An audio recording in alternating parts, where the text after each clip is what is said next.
Welcome back. We've been dealing with the subject of Scottish independence this morning. No great surprise, it's Alex Salmond speaking to you. We've had a range of callers, but I've been trying to answer this paradox, apparent paradox that we see in the opinion polls yesterday and today, that support for the SNP is going down quite sharply.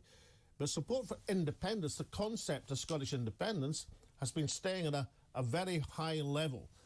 So I'm reaching the conclusion that the evidence indicates that actually the SNP as a political party are now holding the cause of independence back.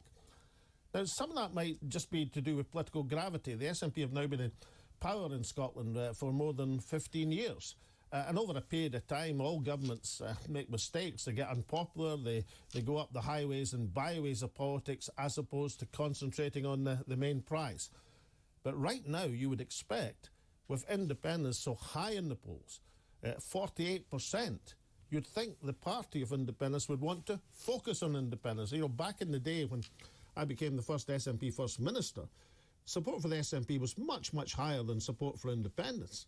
Now we have exactly the reverse. The support for independence is now much higher than support for the SNP. So I think the case indicates that the SNP are holding independence back. And now we're going to speak to somebody who I don't think is absolutely convinced by the case for independence, Mark Devlin. Mark, you've been pursuing a fairly vigorous campaign for the union, responsible for the posters that are saying, "Resign Sturgeon." Well, now that Nicola's gone, are you still pursuing the posters? Are you putting in "Resign Yusuf," or are you decided to abandon the poster campaign?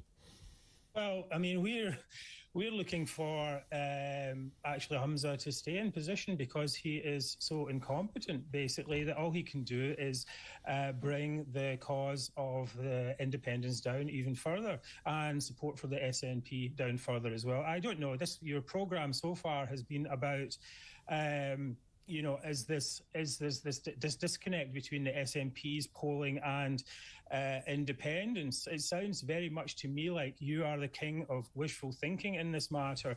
The SNP is the vehicle for the independence movement. But Mark, I was quoting, actually, you were the inspiration for this. You texted that very question out yesterday. You said, why is support for independence at 48% when the SNP support's declining? It was you that texted that. You were the inspiration behind this programme. We got answers from our followers who basically said that, like all polls, every polling organisation has its own vagaries. But and for Mark, example, I saw that answer, but that's not it, because the panel-based poll this morning, a separate poll from Comres yesterday, shows exactly the same thing. You've hit on something, Mark, so can you explain it?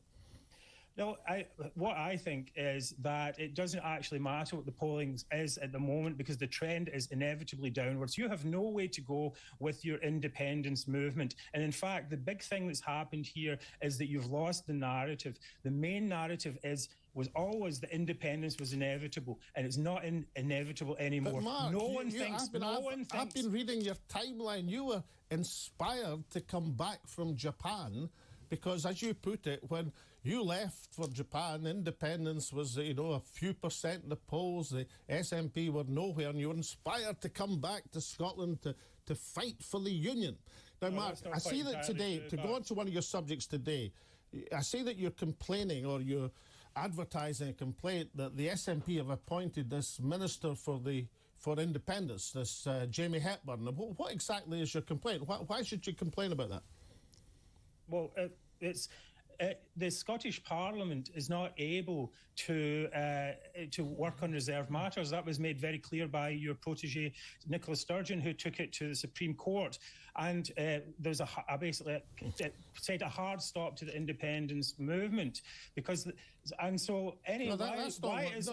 not what the Supreme Court ruled. The Supreme Court ruled that the Scottish Parliament couldn't hold a referendum on independence, or at least a legal or legislative referendum on independence. They didn't rule that the Scottish Parliament couldn't talk about independence. The Scottish Parliament's been talking about independence for the last 20 years. This brings us to a wider issue, really. I mean, do do the people of Scotland really want to have a bunch of grifters and no-hopers and gropers in the Parliament? You're being very hard. You're being very hard on Scottish parliamentarians. For goodness' sake, Mark. Come on. Is it the waste? Is it the waste of money, or the fact that you just don't like them? Would you mind not interrupting me when I'm speaking? What's the debate, Mark? You've got the whole show. You've got 3 hours to talk on this show to put forward your wishful thinking ideas that basically came to an end in 2014.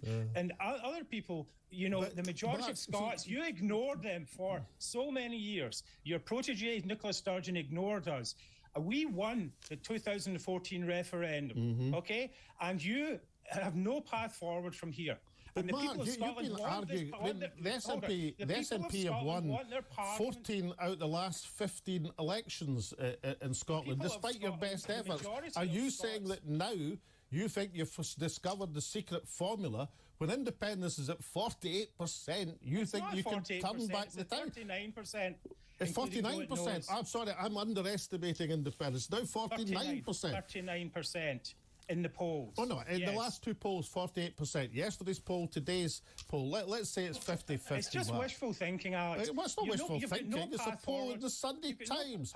Listen, can I ask you why is Boris Johnson... Why are you shouting over me? I'm just trying to explain and ask you a question, and then I'll let you answer it. Boris Johnson... Boris Johnson is the... Boris Johnson instituted... How the nationalists like yourself have spoken over Mark, I think we're destined. That's what we've done. We're destined to agree to disagree, Mark. But thank you so much for your contribution to the programme. And now we move on to...